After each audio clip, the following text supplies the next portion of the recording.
Wala kang kwentang basura. Basura, Liana, isa kang basura. Wala kang kabuluhan, bago mo ako nakilala. At wala ka ring patutunguhan kapag wala na ako. Malakas ang pagkakasabi ni Marco Sarmiento. Tumayo siya sa gitna ng isang korte sa Quezon City, itinuro ang kanyang asawa, at sinabi iyon na parang nak-order lang ng kape. Hinawakan ngang kanyang abogado ang kanyang braso. Ibinaksi niya ito. 4 na taon ang sinayang ko sa pagbubuhat ng pabigat. Sa tingin mo, nababago ngang maliit na titulo mong doktora kung sino ka talaga?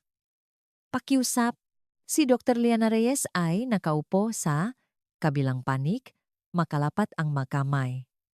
Hindi siya kumurap, hindi siya sumagot, napatingin ang hukom. Ang magadaliri niya court stenographer ay natigilan sa itaas niya magaletra.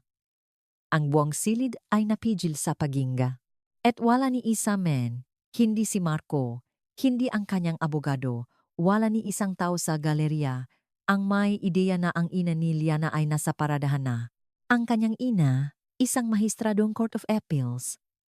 Nakapanot ka na ba ngang isang lalaking winawasak ang kanyang buong buhay gamit ang sarili niyang bibig? Grabe. Sinabi niya talaga lahat ng iyon ng malakas. Tingnan natin kung ano ang kahihinatnan nito. Ibalik kita nga ilang oras. 5:45 ka ng umaga, sa isang condominium sa Quezon City. Tumunog ang alarma sa isang maliit na one-bedroom unit sa ikatlong palapak ng isang gusaling ladrilyo. Walang magarbong kagamitan, malinis ang countertop, at may isang coffee maker na nakatakda na sa timer. Ang amoy ng kapang barako ay pumuno sa kusina bago paman imulat ni Liana Reyes ang kanyang nga mata. Umupo siya sa gilid ng kama, hinilamos ang mukha gamit ang dalawang kamay, at huminga ng malalim. Ito na ang buhay niya ngayon, 3 buwan mula nang umalis siya sa bahay na siya mismo ang nakbayad. 3 buwan ng pagtulok mag-isa sa isang apartment na kayang makasya sa lupngang dati niyang sala. 3 buwan ng katahimikan. Mas gusto niya ang katahimikan. Naglakad si Liana papunta sa banyo, nagsipilyo, at itinali ang kanyang buhok sa isang mababang pusot. Tinitigan niya ang sarili sa salamin ng matagal.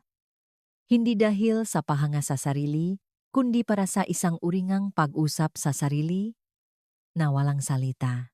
Ngayon ang araw na iyon, sa ibabaw ng kitchen counter ay may isang tumpok ng mga medical file. Si Liana ay isang pediatric cardiac surgeon sa Philippine Heart Center, isa sa pinakabatang department lead sa kasaysayan ng ospital. Nauchay po sa Universidad na Pilipinas at sa Upay College of Medicine. Isang plaque ng pagiging cum laude ay nakasabit sa dingding sa tabi ng pinto. Ang tanging palamuti na inabala niyang ilabas sa kahon. Sa tabi ni coffee maker ay may isang nakakwadrong litrato. Isang matangkat na babaeng may kulay pilak na buhok at nakasuot ng toga ang mahistrado, nakangiti habang ikinakabit ang isang medical badge sa puting coat ng isang mas batang Liana. Ang babaeng iyon ay si Justice Elena Reyes ng Court of Appeals of the Philippines. 30 taon sa hudikatura, 2 beses na napasama sa shortlist para sa Korte Suprema. Ang babaeng iyon ay ina ni Liana. Kinuha ni Liana ang litrato, hinaplos ang salamin gamit ang kanyang hinlalaki, at ibinalik ito sa dati nitong pwesto. Saka nagsalin ng kape. Hindi niya tinawagan ang kanyang ina ngayong umaga. Sinabi ni Elena na mayroon siyang hindi maiwasang gawain at hindi makakarating sa pagdinig. Sinabi ni Liana na ayos lang. Totoo iyon sa kanya. Nakayanan na niya ang mas malalalang bagay ng mag-isa. 4 na taon na ang nakalipas, pinakasalan ni Liana si Marco Sarmiento. Nakakilala sila sa isang charity, gala sa Makati. Si Marco ay kaakit-akit. May tiwala sa sarili. Maganda ang suot na damit at tumatawa sa tamang nga pagkakataon. Hinabol niya si Liana na may kasigasigan na sa una ay nakakabiyani. Mabilis na nawala ang pagiging kaakit-akit nito. Sa loob ng unang taon, naksimulang makomento si Marco. Maliliit na bagay sa una, Isang biro tungkol sa kanyang buhok, isang puna tungkol sa lugar na kinalakihan niya sa probinsya, isang tawa nang banggitin niya ang simbahan ng kanilang pamilya sa Tondo. Pagkatapos, ang mabiro ay hindi na naging biro. Swerte ka at pinakasalan kita. Sabi niya sa gitna ng isang pagtatalo tungkol sa mga hugasin. Mga hugasin. Yang diploma mo ay hindi nagbabago kung sino ka. Ibinulong niya isang gabi pagkatapos ng hapunan kasama ang kanyang mamagulang. Ang ina ni Marco ay ginugol ang buong gabi sa pagsasabing si Liana ay so articulate o napakagaling magsalita. Sa likod ng manakasarang pinto, tinawa niya si Liana na probinsyana kapag nagtataas ito ng boses. Tinawag niya itong agresibo kapag hindi ito sumasang-ayon. Sinabi niya kay Liana na dapat itong magpasalamat. Bawat araw, nakahanap siya ng bagong paraan para iparamdam kay Liana na maliit ito. Tiniis niya ito sa loob ng 2 taon ng tahimik sa paraang itinuro sa kanya may dignidad, may pasensya, at may pag-asang maaring magbago ang mga tao. Hindi sila nagbabago. Nag-file siyang diborsyo noong Huwebes ngang hapon.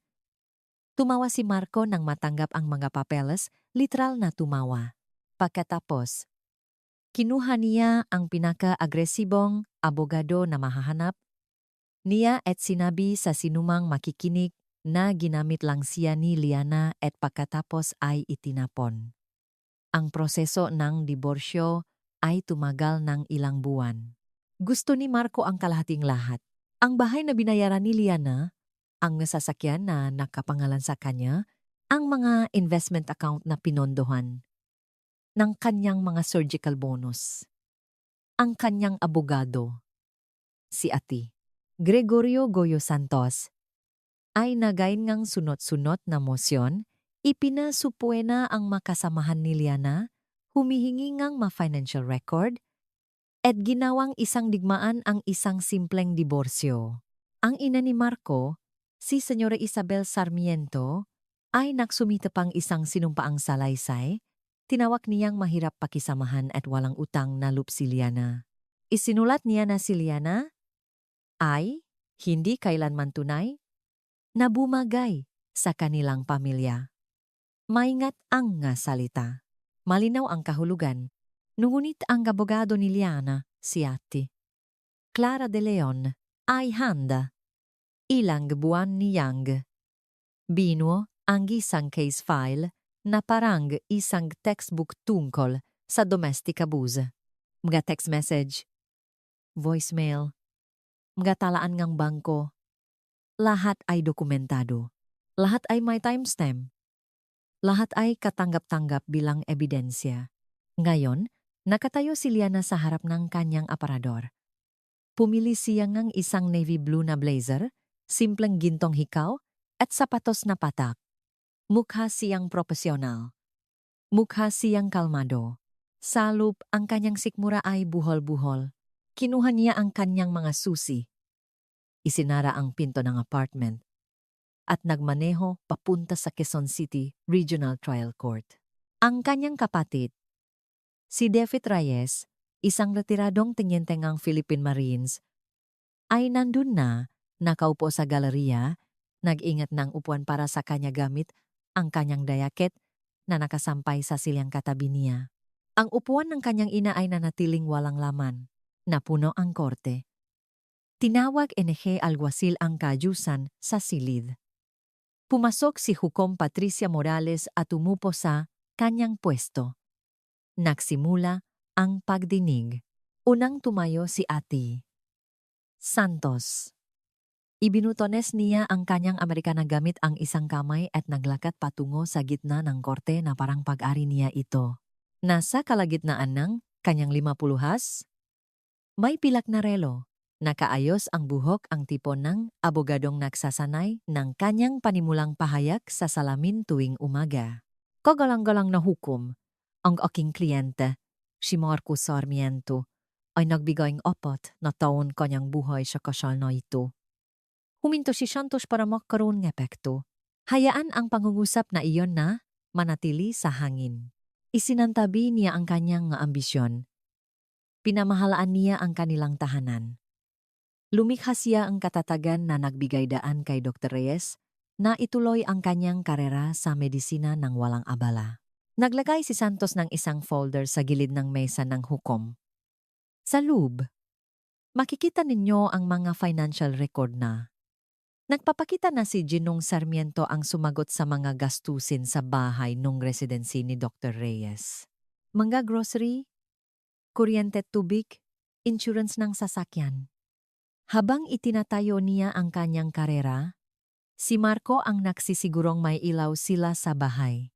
Bahagya siyang lumingon kay Liana, hindi sapat para tingnan siya, sapat lang para mapansin ng hukom. Hindi siya makakarating sa kinalalayan niya ngayon kung hindi dahil sa mga sakripisyo ang aking kliyente. At ngayon, pagkatapos ngang lahat ng ibinigay niya, gusto niyang umalis at iwanan si Marco na walang-wala. Hindi iyon partnership. Iyon ay pag-abandona.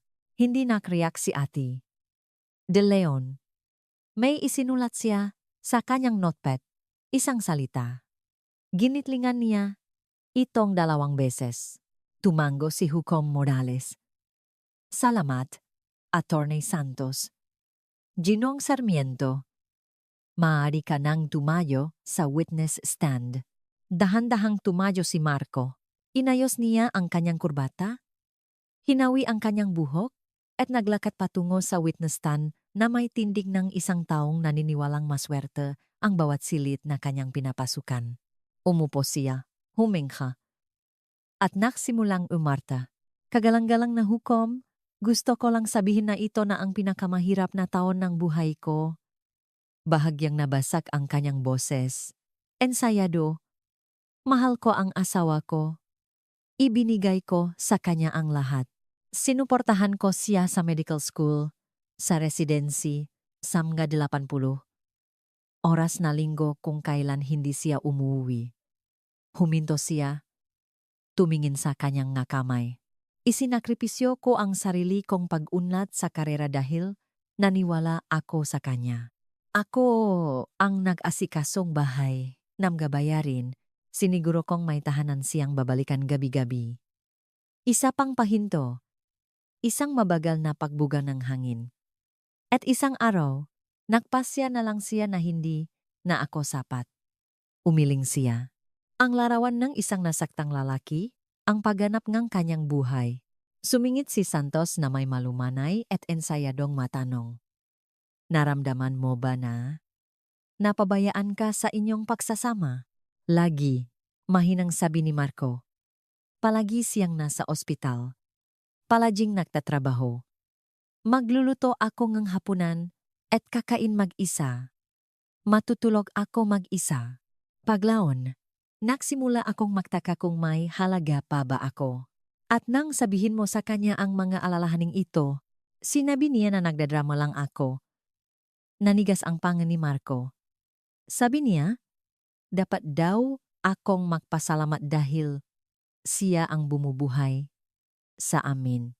Para akong isang charity case. Sa galeriya, gumalaw sa kanyang upuan si David Reyes. Nanigas ang kanyang panga. Narinig na niya ang panik ni Liana sa kwentong ito. Bawat salitang sinasabi ni Marco ay salamingang katotohanan binaliktad, pinilipit, binaluktot, na natiling hindi gumagalaw si Liana. Ang kanyang panulat ay nakapatong sa mesa. Hindi siya nagsulat. Hindi siya nag-react. Napagdaanan na niya ang bawat kasinungalingang sinasabi ni Marco. Ang marinig itong muli sa ilalim ngang panunumpa ay hindi nagpatutusam nga ito. Ginawa lang nitong mas malakas. Nagsulat si Hukom Morales, walang mababasa sa kanyang mukha. Pagkatapos, tumayo si Ate De Leon. Ginong Sarmiento. Kalmado ni Jiang sabi. Tumestiko ka na sinagot mo ang magagastusing sa bahay nung residency and Giyong asawa. Tama ba iyon? Oh, at inilarawan mo ito bilang isang malaking sakripisyo sa pananalapi. Ganoon nga. Nagbukas ng folder si Ate De Leon.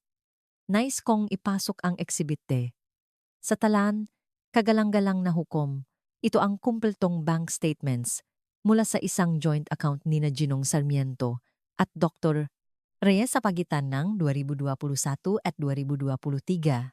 Ibinigay niya ang mga kopya sa hukom kay Santos at naglagay ni isa sa harap ni Marco. Ginong Sarmiento, maaari mo bang sabihin sa akin kung sino ang nagdeposito ng idu 85,000 sa account na ito tuwing unang araw ng buwan nung residency ng iyong asawa? Tumingin si Marco sa papel. Pinahatyan naming arrangement yan. Ang mga deposito ay galing sa stipend ni Dr. Reyes mula sa kanyang residency. Idineposito niya ang kanyang buong sahod sa joint account na ito. Ginamit mo ang perang iyon para bayaran ang magagastusin na inilarawan mo bilang iyong sakripisyo. Tama ba? Nawala ang ngiti ni Marco. Kailangan pa rin yan ng taga-manage nito. Manage? Inulit ni Ati. De Leon ang salita na parang may tinitikmang maasim. Tumungo tayo sa Exhibit E. Naglagay siya ng bagong tumpok ng nga papel sa stand. Ito ang matalaan ng mortgage para sa kanilang bahay. Ang bahay ay matatakpuan sa Dasmariñas Village. Nagkakahalaga ng agon 50 milyon. Ginong Sarmiento, kaninong panggalan ang nasa mortgage? Katahimikan. Ginong Sarmiento, sa kanya. At sino ang nagbayad ng bawat buwan ng hulo na 150,000 sa nakalipas na 3 taon? Siya. Pero ako, Exhibit F mga rehistro ng sasakyan. Isang 2023 BMW X5 at isang 2022 Audi A6, parehong nakarehistro kay Dr. Liana Reyes. Parehong binayaran ng buo ni Dr. Reyes. Ginong Sarmiento, mayroon ka bang sasakyang nakapangalan sa iyo? Namulang leg ni Marco. Ako ang gumagamit na Audi. Ginagamit mo. Hindi mo pang-ari. Hinayaan ni Eti. De Leon na lumutang ang pagkakaibang iyon. Exhibit G. Mga statement ng investment portfolio. Kabuuang halaga. 15 milyon. Pinondohan ng buo ang surgical bonus na kinita ni Dr. Reyes. Ginong Sarmiento, nag-ambak ka ba ng anumang halaga kahit makano sa portfolio na ito? Sinuportahan ko siya sa emosyonal na aspeto. May halaga rin yon. Tungkol sa pinansyal na kontribisyon ang tanong ko? Ginong Sarmiento, wala. Isinara ni Ati. De Leon ang kanyang folder at nagbukas ng isa pa. Ngayon, gusto kong talakayin ang kalikasan ng emosyonal na suporta na iyan. Kumuha siya ng isang nakaprint na papel. Ipinapasok ko ang exhibit ha. Isang serye ng mga text message na ipinadala mula sa iyong telepono kay Dr. Reyes sa nakalipas na 2 taon. Napaupo ng tuwid si Marco. Kumapit ang kanyang daliri sa brasong upuan. Binasa ni Ate. De Leon ang unang mensahe ng malakas. Agosto 14, 2024. Mula kay Marco Sarmiento para kay Liana Reyes. Sa tingin mo mas magaling ka sa akin dahil sa diploma mo? Isa ka pa, ring probinsya na galing sa kung saang lupalop. Natsahimik ang code. Oktubre 2, 2024. Walang gumagalang sa'yo. Nawalang sila sa'yo. Nanigas ang panga ni Marco. Tumingin siya kay Santos. Hindi lumingon si Santos. Disyembre 19, 2024. Ang nanay mo lang ang dahilan kung bakit kanila sineseryoso. Kung wala siya, wala ka. Ibinaba ni Ati. De Leon, ang papel at kinuha ang isang maliit na USB drive. Kagalang-galang na hukom. Nais ko ring ipasok ang exhibit tay. Isang audio recording ng voicemail na iniwan ni Ginong Sarmiento noong Enero 3, 2025, bandang 11:40 ng gabi. Pinindot niya ang play. Nagsimulang tumunog ang speaker sa korte. Ang boses ni Marco ang pumuno sa silid. Garalgal, malakas, hindi may pagkakaila. Wala kang kabuluhan kung hindi dahil sa apelyido ko.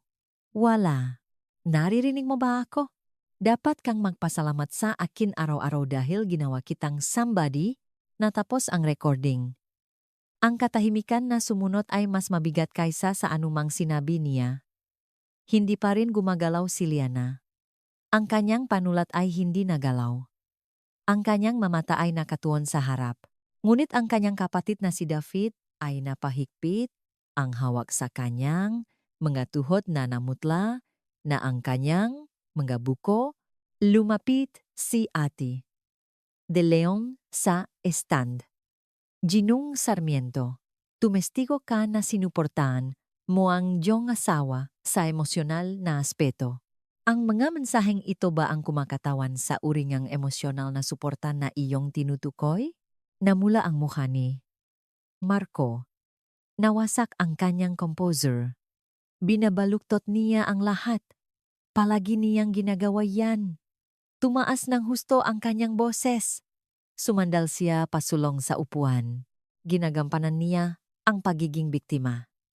Ganyan naman sila. Ang salitang sila ay bumaksak na parang bato sa tahimik na tubig. Narinig itong bawat tao sa korte. Ang hukom, ang mag-abogado, ang alwasil, ang galeriya. Sila. Huminto sa pagsusulat ang panulat ni Hukom Morales. Dahan-dahan siyang tumingala. Ginoong Sarmiento, ang kanyang boses ay parang yelo.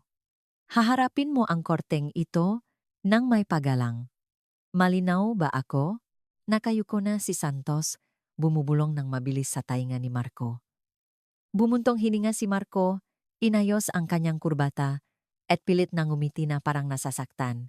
Paumanhin po. Kagalang-galang na hukom. Emosyonal lang po ako. Napakahirap po nito para sa akin.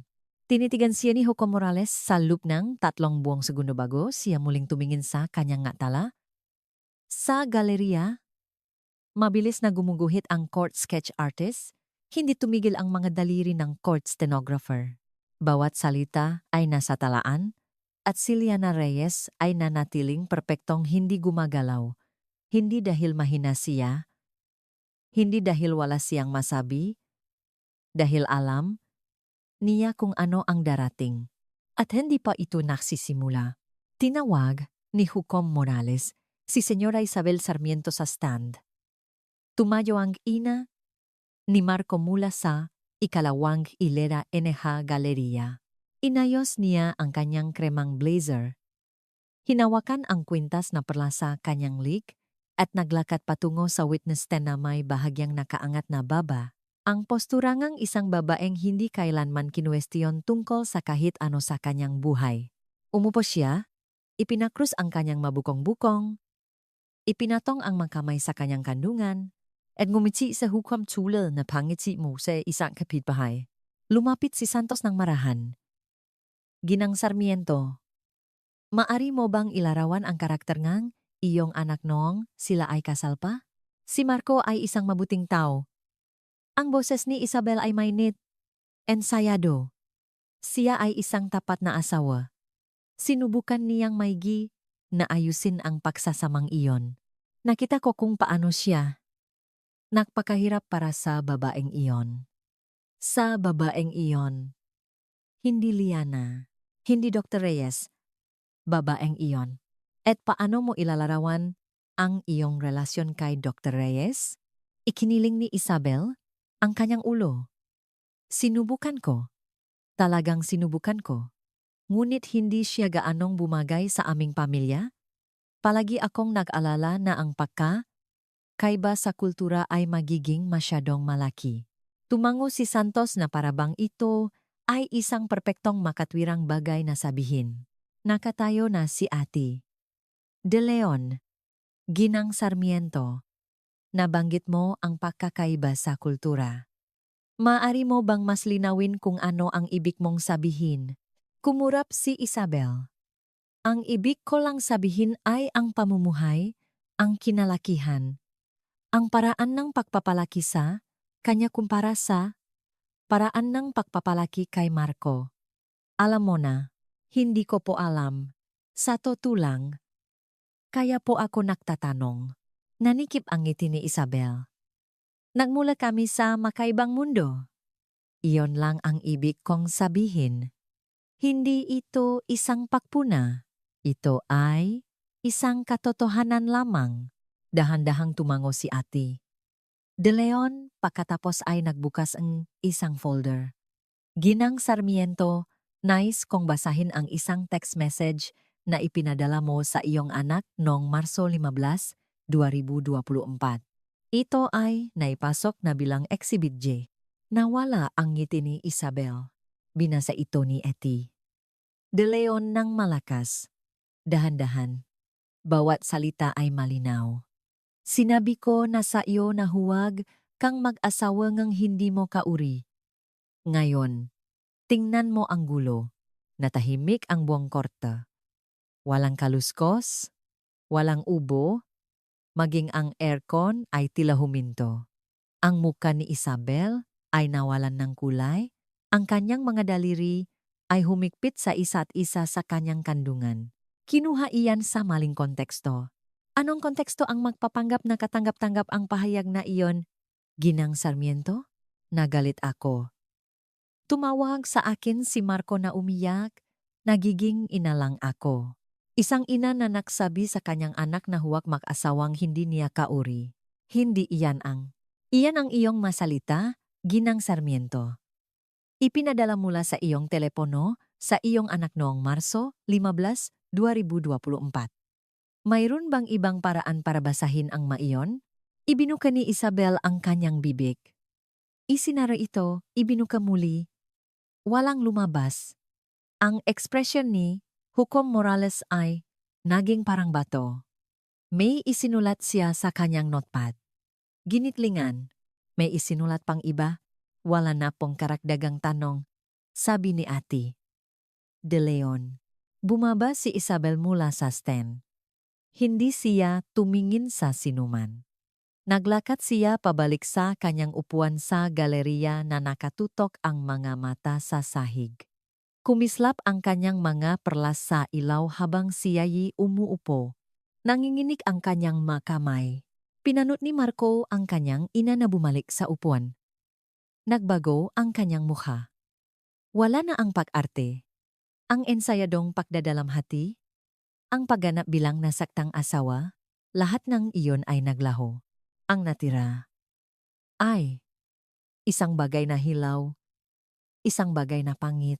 Sumandal siya kay Santos at bumulong ng sapat na malakas para marinig ng unang dalawang hilera. Kalokohan to. Kukunin niya ang lahat ng pinahirapan ko. Pabulong na sumagot si Santos ng matalim. Hinaan mo ang boses mo. Ngayon na.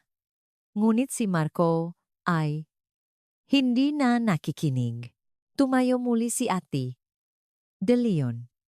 Kagalang-galang na hukom, nais kong ipakita ang huling buot ng pananalapi, Exhibit K.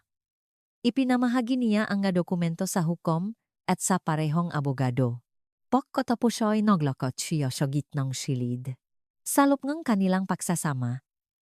Si Dr. Reyes ay kumitangang pinaksamang kabuuang kita na humigit kumulang 8.35 milyon.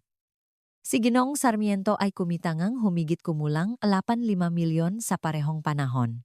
Si Dr. Reyes ang nagbayad ng buong mortgage. Siya ang nagbayad ng parehong hulog sa sasakyan ng buo. Siya ang nagpondong buong investment portfolio.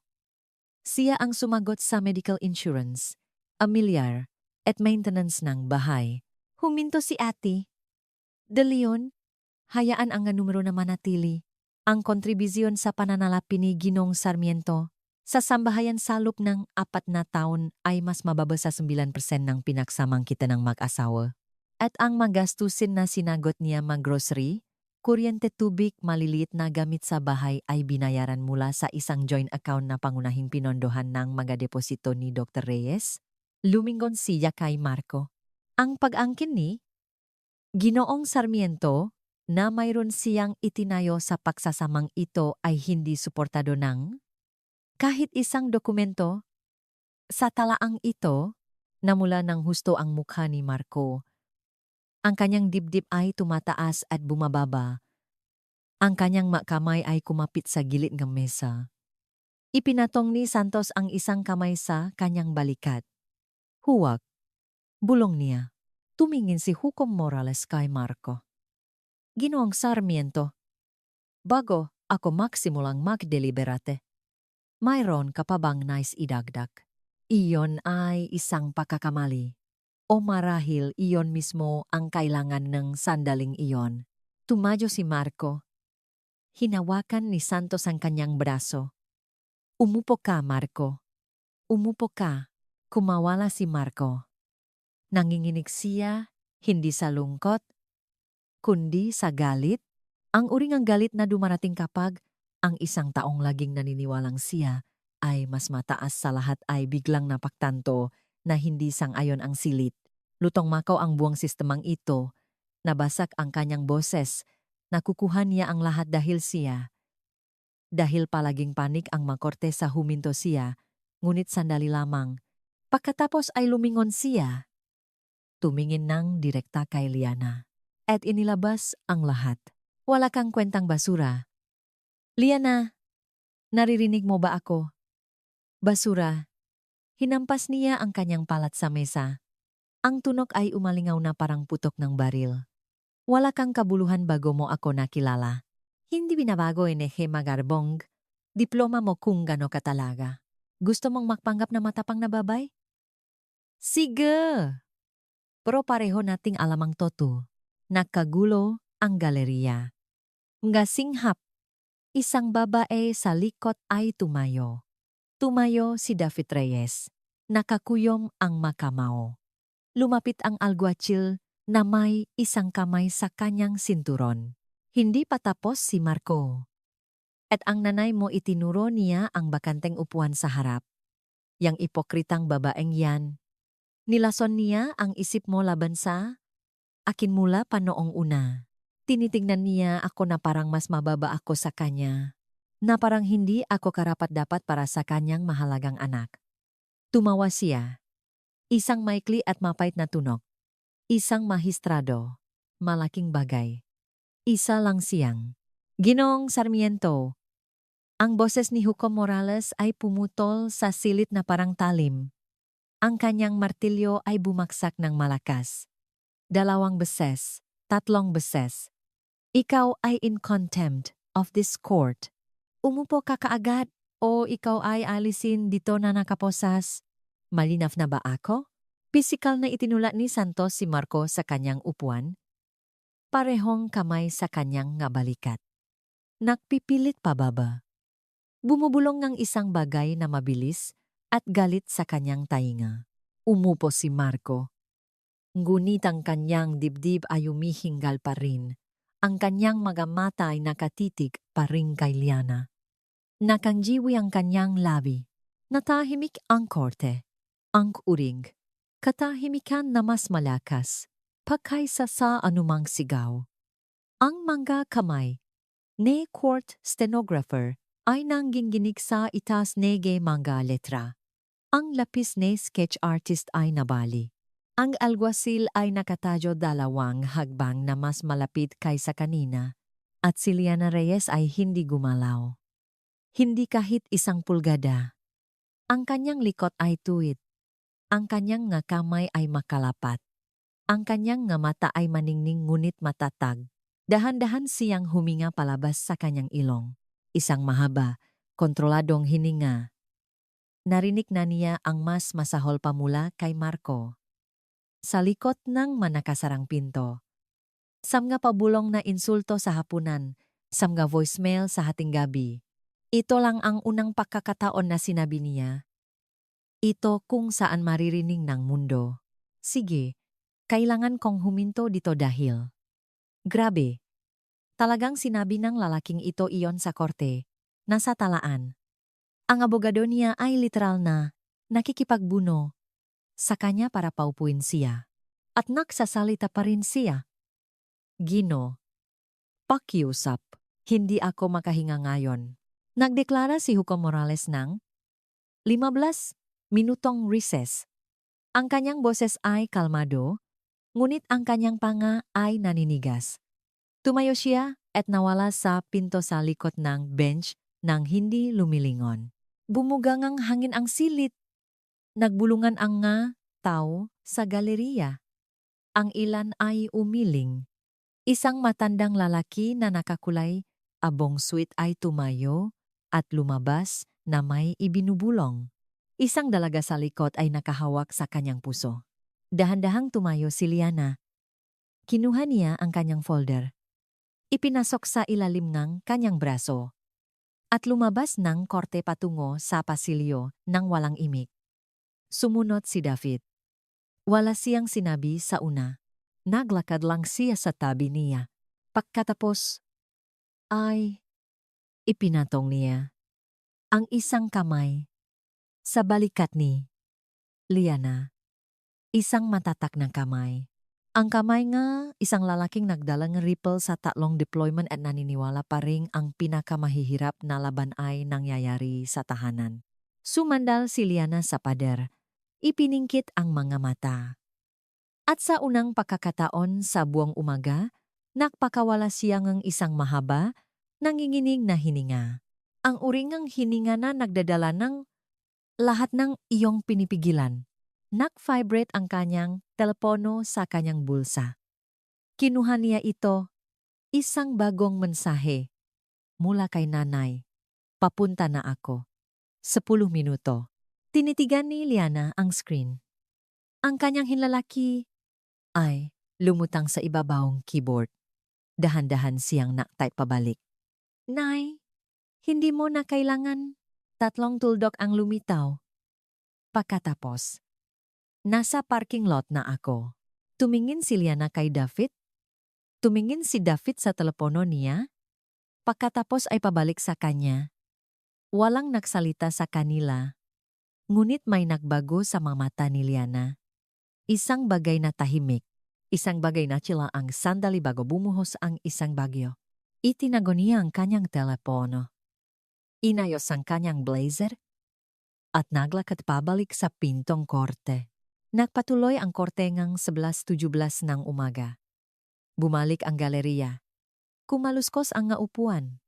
Nawala ang nga bulungan. Tinawag ng alguacil ang kaayusan. Bumalik si Hukom Morales sa bench. Hindi mabasa ang kanyang mukha. Nakaupo si Marco na nakakrus ang mabraso. Nakatitik siya sa mesa sa harap niya. Tumigil na si Santos sa pakbulong sa kanya. Wala nang natitirang sasabihin. Umupo si Liana.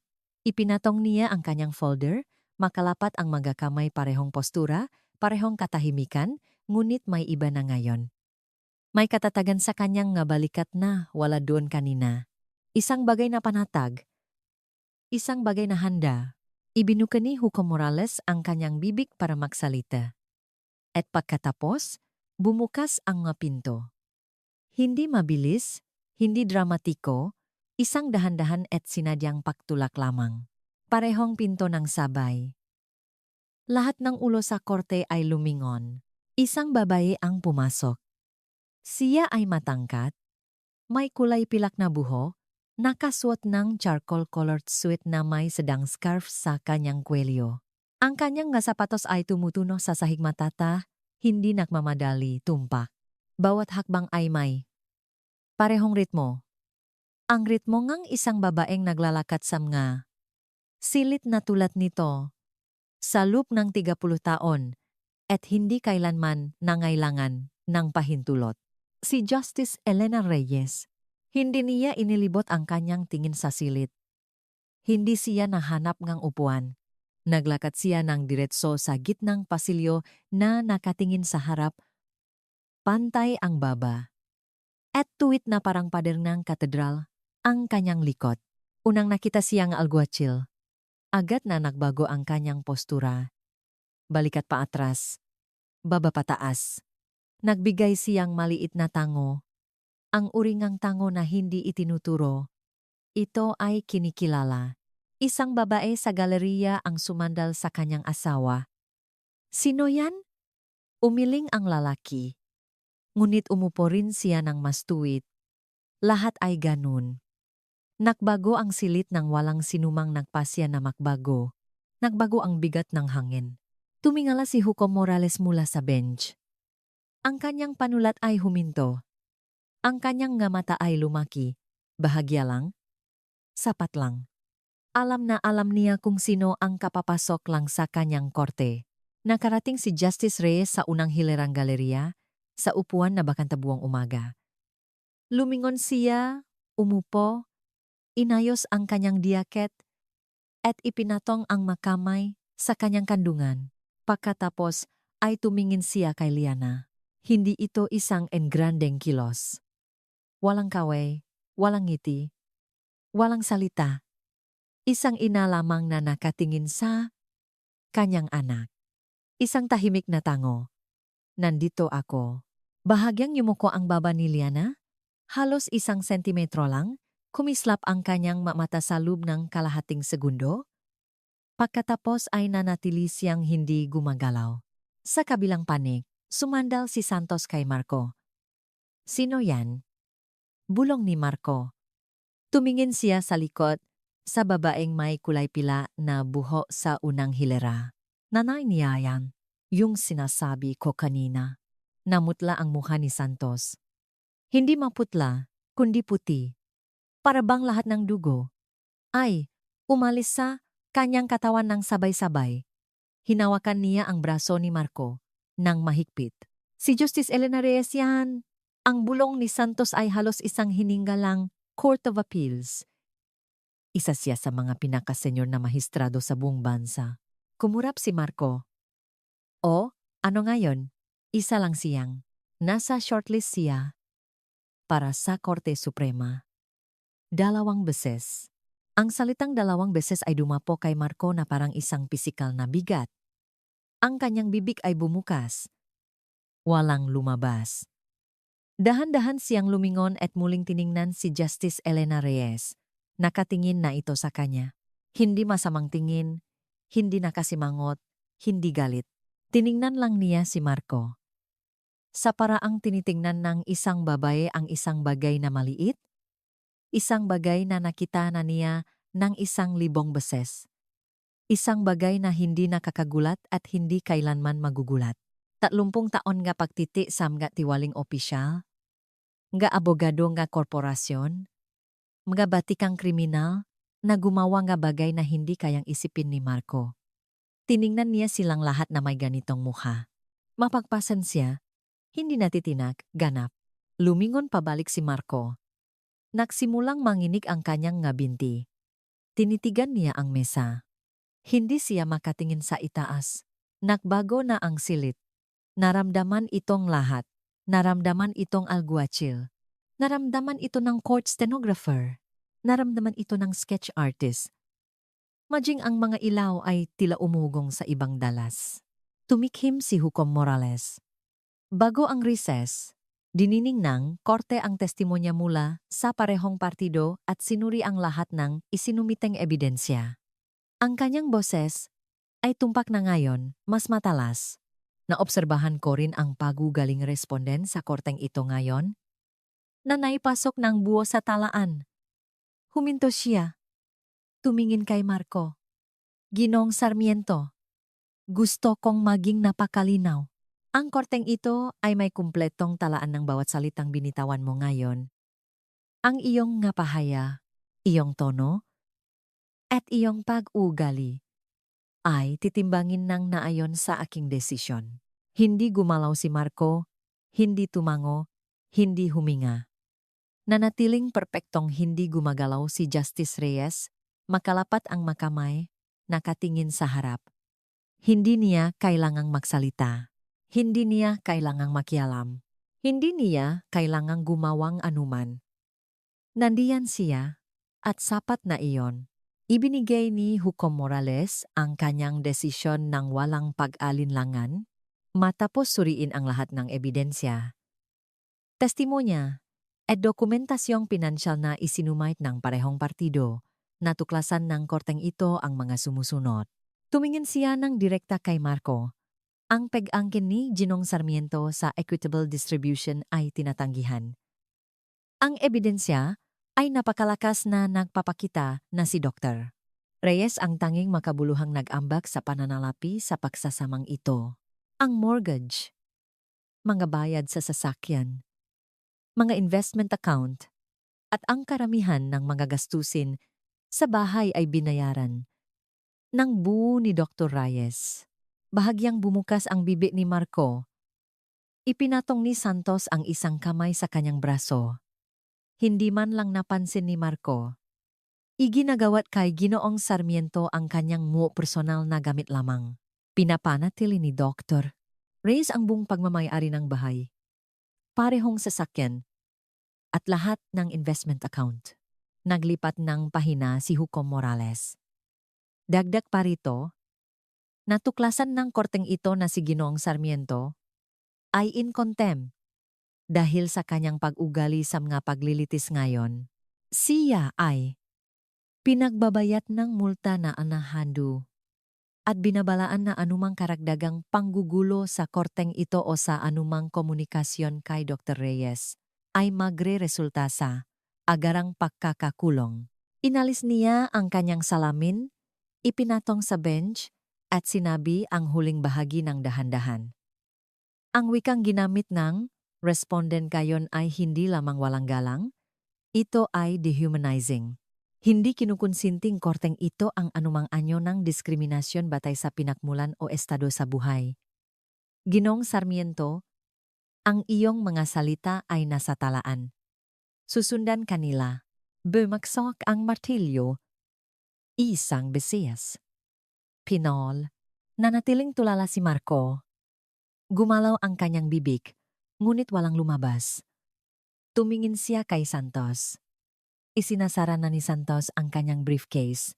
Sa unang hilera, hindi ngumiti si Justice Reyes.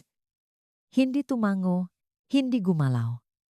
Pinanut lamang niya ang hustisya na gawin ang ginagawa ng hustisya kapag binigyan itong katotohanan. Dahan-dahang nawalan ng tao ang korte. Nagtipon ang nga tao sa maliliit na grupo, nagbubulungan.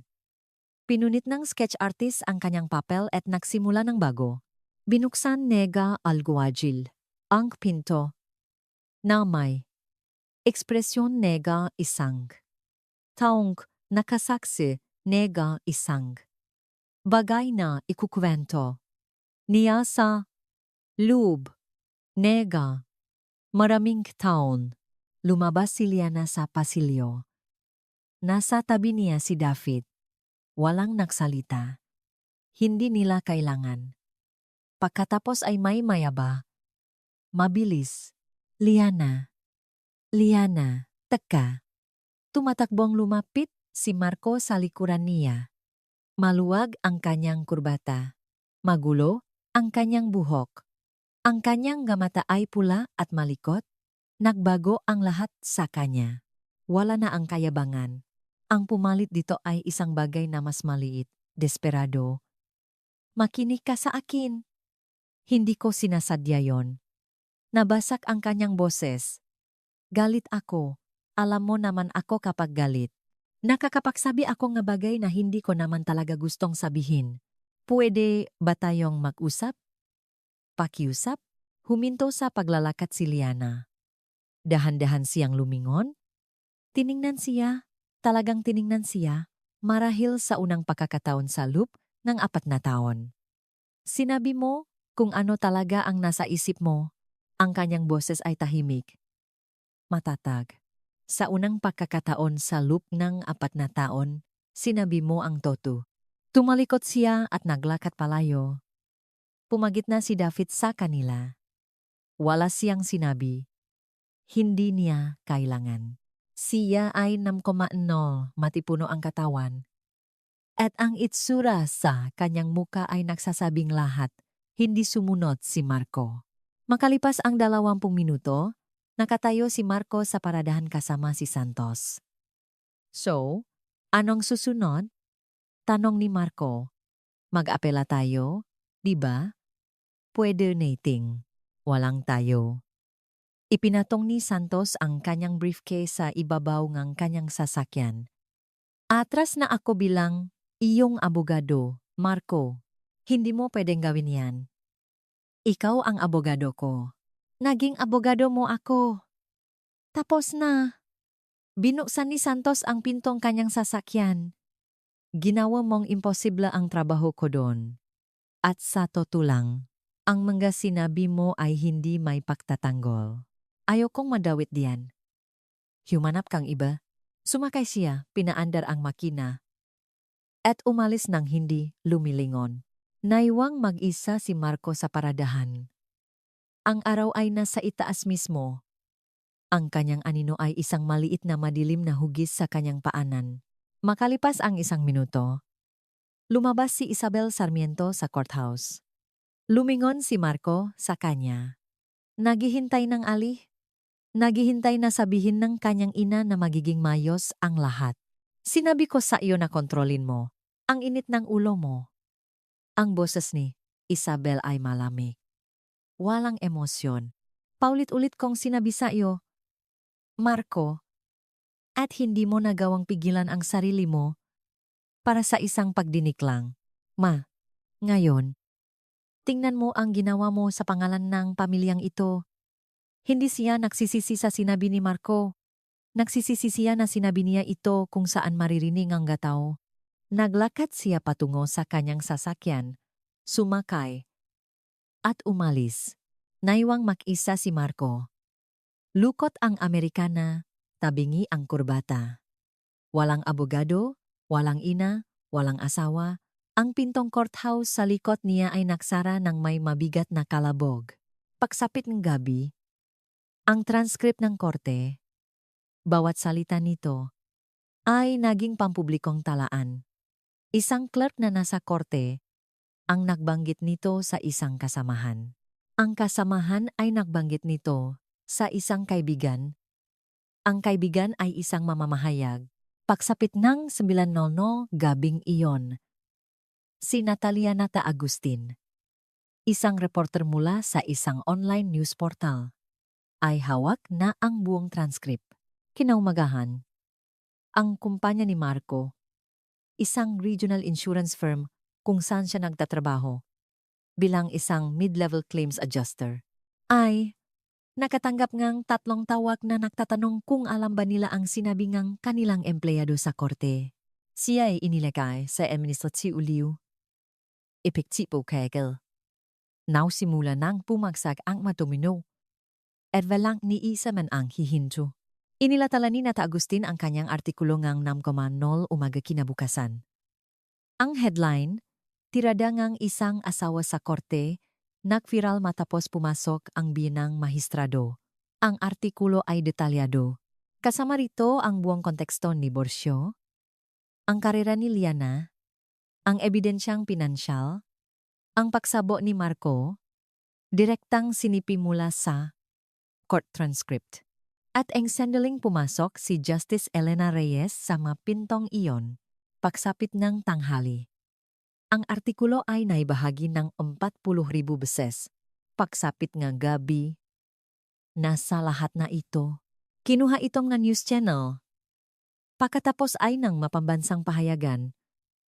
Pagkatapos ay kinuha ito ng social media at pinasikat. Ang mga video clip sa labas ng courthouse, mga reporter, mga taong nagre-react paglabas nila, ay umikot sa bawat platform. May isang tao sa galeriya na iginuhit si Marco sa gitna ng kanyang pagsabog. Nakaturo ang daliri, pilipit ang mukha. Ang sketch na iyon ang naging imahe na ibinahagi ng lahat. Ang hashtag ay nagsimula ng maliit. Ilang account, ilang retweet. Pagkatapos, nagliyab ito. Number Justice for Liana. Nagtrend ito sa loob ng 3 magkakasunod na araw. Lumabas ang mga legal commentator sa mga morning show at evening panel. Hinihimay nila ang lengguwahe ni Marco.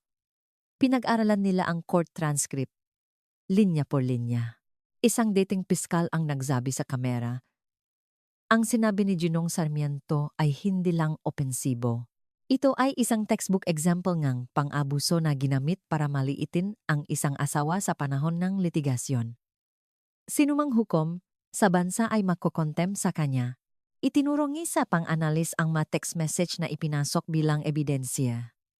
Yung kung saan tinawag ni Marco, si Liana na probinsyana lang at sinabing, wala siyang kabuluhan kung wala ang kanyang apelido. Hindi ito isang beses na pagsabog, sabi niya. Ito ay isang pattern. Ang korte lang ang unang pagkakataon na hindi niya ito naitago. Pagtatapos, nagsimulang magsalita ang mga dating kasamahan. Isa-isa, ang mga taong nakatrabaho ni Marco sa insurance firm ay lumabas. Nagsalita sila ng hindi nagpapakilala sa una, pagkatapos ay ginamit ng ilan ang kanilang nga pangalan. Sinabi ngang isang dating katrabaho kay Nata Agustin na si Marco ay madalas magbiro tungkol sa mga kliyenteng hindi kasing yaman nila. Tinatawag niyang kahinahinala ang kanilang nga claim ng mas madalas kaysa sa mga kliyenteng mayayaman na may parehong papeles. Minsan niyang sinabi sa isang team meeting na may mga lugar na hindi sulit insure. Nang ma-promote ang isang supervisor na mas mababa ang katayuan sa lipunan kaysa sa kanya 2 taon na ang nakalipas, sinabi ni Marco sa isang kasamahan, pabagsak na ang lugar na ito. Walang pagpipilian ang kumpanya ngang insurance. Naglabas sila ngang isang pahayangang 4:00 hapon noong Huwebes. 3 pangungusap, corporate fund, letterhead ng kumpanya. Hindi namin kinukonsinti ang mapot na pananalita o diskriminasyon ng anumang uri. Kasunod na isang masusing panlup na paksusuri. Ang paktatrabaho ni Ginong Marcos Sarmiento ay tinapos na epektibo kahat. Kami ay nakatuon sa pagtataguyod ng isang inklusibong lugar ng trabaho para sa lahat ng empleyado at kliyente. Binasa ni Marco ang pahayag sa kanyang telepono habang nakaupo sa guest bedroom ang kanyang ina. Lumipat siya dun 2 araw. Pagkatapos ang pagdinig, wala na siyang ibang mapupuntahan. Ngunit ang pakawalang kanyang trabaho ay simula pa lamang. Nag-file si Ate De Leon ng isang civil suit nung sumunod na linggo. Emotional distress, defamation. Binanggit sa demanda ang pagsabog ni Marco sa korte, ang mga text message, ang mga voicemail, at ang patuloy na pattern ng pang-abuso sa buong pagsasama. Ang mga text message ay pampubliko na ang voicemail, kung saan sinabi ni Marco na wala siyang kabuluhan kung wala ang kanyang apelido, ay ipinalabas sa 2 pambansang balita. Tinawag itong nakamamatay ng mga legal expert. Kailangan ni Marcong abogado. Tumawag siya sa 4 na law firm.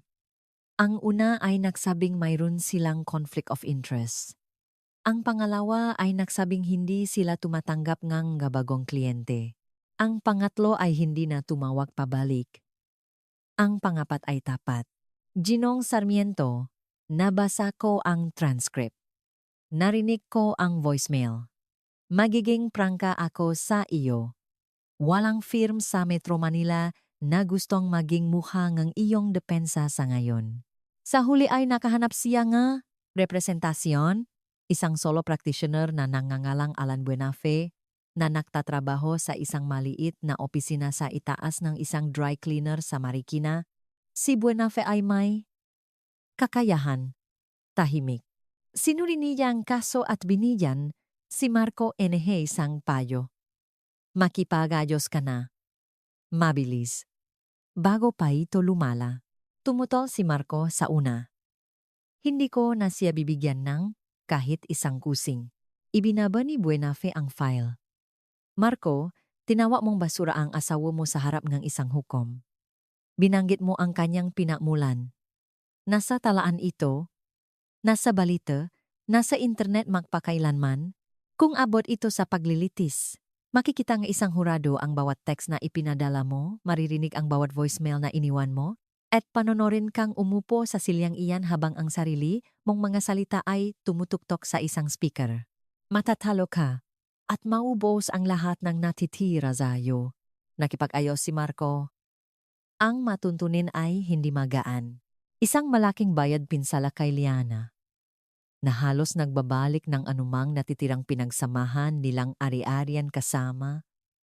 Ang danyos para sa emotional distress, court-mandated anger management, isang sensitivity program, 12 buwan na minimum para sa pareho, at isang restraining order. Walang kontak kay Liana. Walang kontak sa kanyang pamilya. Walang kontak sa kanyang lugar ng trabaho. Bawal lumapit sa loop ng 500 talampakan. Ang paglabag ay nangangahulugang pag-aresto. Walang babala. Walang pangalawang pagkakataon. Pinirmahan ni Marco ang nga papeles sa opisina ni Buenafe isang Martes nga. Hindi siya nagsalita. Pinirmahan niya ang bawat pahina, tumayo at lumabas. Sa gitna ngang lahat ng ito, si Justice Elena Reyes ay walang sinabi sa publiko. Walang panayam, walang pahayag, walang press conference, walang kahit isang sipi na iniugnay sa kanya sa anumang artikulo. Tinawagan ng mareporter ang kanyang opisina. Ang kanyang clerk ay sumasagot ng parehong linya sa bawat oras. Hindi nakokomento si Justice Reyes sa mga personal na usapin ng pamilya. Hindi niya kailangang makomento. Ang kanyang presensya sa korteng iyon ay nagsabi ng lahat. Sumulat ang mga legal block tungkol sa sandaling iyon sa lupngang maraming linggo. Sinuri ito nga, komentarista sa hudikatura mula sa bawat anggulo. Isang propesor sa UP College of Law ang sumulat ng isang op-ed na perpektong nakakuha nito. Hindi kinailangan ni Justice Reyes na magsalita. Hindi siya nakialam. Hindi niya ginamit ang kanyang ranggo. Umupo siya sa galeriya tulad ng sinumang ina at hinayaan ang sistema na gawin ang trabaho nito. At sa paggawa nito, ipinaalala niya sa lahat sa korteng iyon at sa lahat ng nanunot mula sa labas na ang hustisya ay hindi lamang isang konsepto na nakasulat sa mga aklat-aralin. Ito ay isang buhay, humihingang institusyon. At kung minsan, ito ay nakpapakita na nakasuot ni charcoal suite. Sa mga sumunod na buwan, ginawa ni Liana Reyes ang lagi niyang ginagawa. Nagtrabaho siya. Itinampo siya ng Philippine Heart Center sa kanilang taunang ulat. Naglatala ang isang medical journal ng isang profile tungkol sa kanyang mga makabagong pamamaraan sa pediatric cardiac surgery.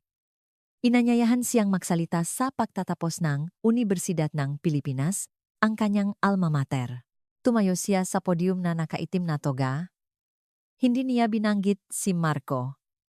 Hindi niya binanggit ang diborsyo. Hindi niya binanggit ang korte.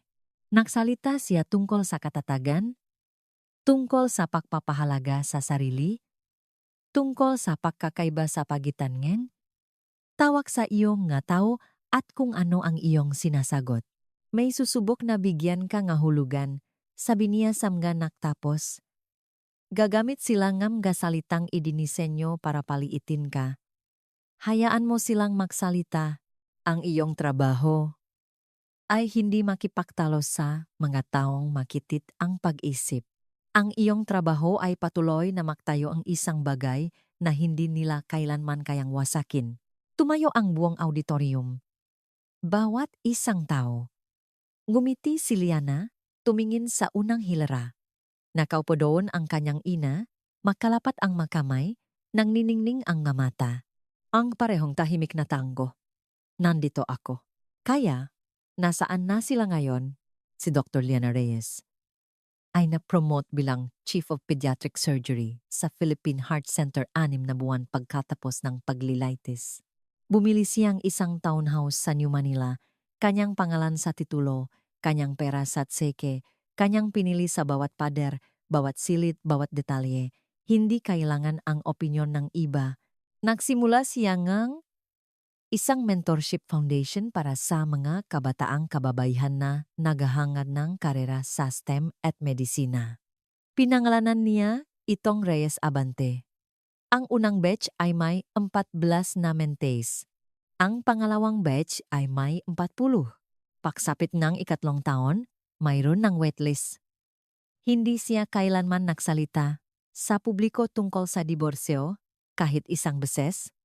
Tinanong ng mga reporter. Tinanong ng mga podcast host. Tinanggihan niya sa bawat pagkakataon. Ang kanyang trabaho ang nagsalita para sa kanya. Palagi namang ganun. Si Justice Elena Reyes ay nagpatuloy sa paglilingkod sa Court of Appeals.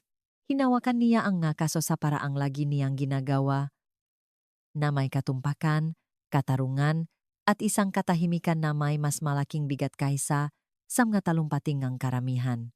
Sa isang pribadong hapunan ng pamilya ilang buwan matapos humupa ang lahat. Ibinaba ni Justice Reyes ang kanyang tinido at tiningnan ang kanyang anak sa kabilang panig ng mesa. Hindi ako pumasok sa korteng iyon bilang isang mahistrado. Sabi niya, pumasok ako bilang iyong ina. Huminto siya, ngunit ipinagmamalaki ko na pareho sa mga babaeng iyon ay nakita ang hustisya na naisakatuparan sa araw na iyon. Inabot ni Liana ang kamay ng kanyang ina sa mesa. Wala nang nagsalita sa kanila. Hindi nila kailangan. Nanatiling malapit si David Williams. Time check niya si Liana tuwing linggo. Tawag sa telepono ng 9:00 ng umaga. Hindi kailanman lumiban. Kalaunan ay sinabi niya sa isang reporter off the record, hindi kailangan ng kapatid ko ng tagapagligtas. Kailangan niya ng nga saksi.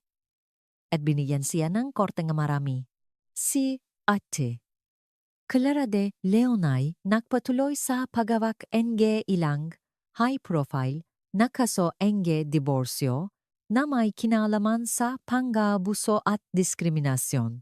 Itinuturing niya ang kasong Sarmiento bilang nakpabago sa kung paano tinatrato nga korte ang verbal abuso kapag ito ay may motibo ngang diskriminasyon. Bago ang kasong ito, maraming hukom ang binabalewala. Ang nga insulto bilang nga emosyonal na pagsabog lang, sabi niya. Pagkatapos ang kasong ito, hindi na uubra ang palusot na iyon. At si Marcos Sarmiento, nawala ang kanyang karera, ang kanyang nga ipon, ang kanyang katayuan sa lipunan, ang kanyang reputasyon, na kumpleto niya ang anger management program. Bumagsak siya sa sensitivity course sa unang pagsubok. Pumasa sa pangalawa, halos hindi. Lumipat siya sa bakanteng kwartong, kanyang ina sa isang maliit na bayan sa labas ng Maynila. Hindi siya muling nag-asawa. Hindi siya nakahanap ng bagong trabaho sa industriya ng insurance. Ang kanyang pangalan ang unang resulta sa bawat search engine. Permanenteng nakakabit sa transcript, sa mga artikulo, at sa sketch na iyon ng kanyang pagturo sa korte na may galit sa kanyang mukha. Tumigil si Isabel Sarmiento sa pagdalo sa kanyang garden club. Sinabi niya sa mga kapitbahay na nagpapahinga lang siya. Alam ng mga kapitbahay kung bakit? Nabasang lahat sa kanilang bayan ang artikulo. Nakitang lahat ang kanyang text message. Huwag kang mag-asawa ngang hindi mo kauri. Ang 7 salitang iyon ay sumunod sa kanya tulad ng pagsunod ng nga salita ni Marco sa kanya. Sige. Totoong usapan. Ang kwentong ito, katang-isip. Pero habang nakikinig ka, maging tapat.